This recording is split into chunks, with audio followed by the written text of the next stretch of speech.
It's a story. I don't care what you believe. I believe.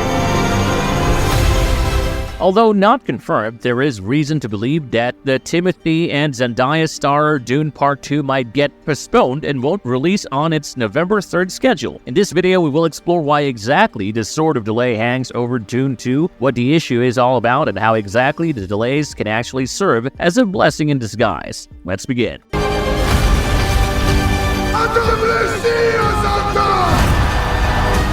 Why is the movie getting delayed? In the midst of the intense Hollywood labor disputes, Warner Brothers Film Group seems to be reconsidering its release plans for the highly anticipated Zendaya and Timothée Chalamet starrer Dune sequel. Sources indicate that the highly anticipated epic drama movie might be pushed to next year from its original November 3 slot, but it all depends on the pending agreement from co-producer Legendary Entertainment. You see, Warner Brothers cannot unilaterally decide to extend the release date. So far, no formal discussions have taken place, but these kinds of rumors often find themselves turning into a reality. But what is causing these speculations? Well, the potential rescheduling comes in the wake of the labor strikes involving SAG-AFTRA and the Writers Guild of America, causing tension between show business producers and the union seeking new contracts. A film like Dune 2, with its star-studded cast including Timothée, Zendaya, Javier Bardem, Florence Pugh, Austin Butler, and Josh Brolin, could greatly benefit from their active promotion. You might question me, thinking that the movie has been written and filmed, so why do they need the actors or writers? Well, the ongoing strikes are putting a halt to actors' promotional efforts. No star-studded interviews, social media takeovers, or late-night talk show appearances, which are all essential for building the hype. However, current union restrictions prohibit these actors from endorsing any past or future work from the companies that have been struck by the strikes. In fact, even late-night shows are getting dark, and many are choosing to air reruns. Warner Brothers' contemplation of moving release dates indicates a lack of confidence in resolving the guild strikes by mid-fall. Titles like The Color Purple might be impacted by the limitations on campaigns for prestigious awards like the Academy Awards and the Golden Globes should the strikes prolong. While the situation remains fluid, Hollywood enthusiasts eagerly await news of these movies' fate in the midst of the tense labor climate. What is the strike all about? Hollywood is facing a showdown of epic proportions as more than 11,000 writers from the Writers Guild Association, or WGA, take to the streets in a resounding call for change. The strike, voted for unanimously, comes after a tense standoff with the Alliance of Motion Picture and Television Producers over the terms of their TV and film contract. What's at the heart of this writerly rebellion? Well, it's all about the almighty dollar. While the AMPTP might think they're offering generous compensation, the WGA strongly disagrees. Many of their pleas for a livable job have fallen on deaf ears, leaving the talented scribes feeling like expendable freelancers rather than valued contributors to the entertainment realm. One major bone of contention is the outdated standard-based pay, which hasn't been kept up with the fast-paced advancements in technology and the ever-evolving television and film landscape. The rise of streaming services initially brought a surge of opportunities, but it also brought new challenges with fewer episodes ordered per show. As a result, writers are left juggling multiple gigs just to make ends meet, instead of having the stability of working on a single project for an extended period. The WGA presented proposals for minimum increases in compensation and residuals over the next 3-year contract, but the AMPTP's counter-offers didn't quite hit the mark. Residuals from streaming shows are considerably lower than those from reruns or broadcast projects, leaving the writers adamant about achieving a fair playing field. But that's not all. The Guild is also fighting to preserve the sacred writer's room, demanding minimum staffing guarantees and reasonable workloads throughout production. It's all about feeling supported on a project rather than feeling overworked and underpaid. And let's not forget the rising influence of AI. The writers proposed regulations on the use of artificial intelligence in covered projects, but the Alliance of Motion Picture and Television Producers only offered to discuss the matter in annual meetings. This lack of security left the scribes fearing for the future of their craft, unsure if their jobs would be replaced by cutting-edge technology. This isn't the first Hollywood strike, and it certainly won't be the last. We had another one back in 2007, which lasted for 100 days and cost a whopping $2 billion in total. As tensions flare, the fate of our favorite TV shows and blockbuster movies hangs in the balance. The writers are fighting for their voices to be heard and for their vital contributions to be recognized. It's a battle of creativity, passion, and determination to shape the future of entertainment.